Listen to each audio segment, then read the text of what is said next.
Els números de Manga aquesta temporada amb el Badalona són d'autèntic home gol. Tot i no ser un davanter ferm, ja ha marcat diversos gols de jugada, però també està aprofitant perfectament les accions a pilota aturada i els penals per poder seguir amb la seva excel·lent ratxa golejadora.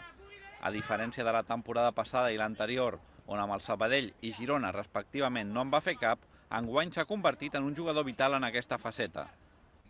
Recordando las temporadas que más goles he marcado, tendría que irme a cuando estaba en el juvenil del Barcelona o el Barça C o el año segunda B de Cartagena. Pero los últimos años, sobre todo, he jugado de pivote o centrocampista y no tenía tanta llegada como este año. Este año con el 4-3-3 me favorece mucho mi llegada de segunda línea y puedo disponer de más ocasiones de gol. Aparte de eso, ya te digo, la confianza de ir marcando hace que a balón parado, por ejemplo, pues vaya sumando más goles. Manolo Márquez podrà recuperar Xavi Pelegrí pel partit contra l'Oriola, però es queda sense la participació de Ceballos i Xavi Muñoz sancionats.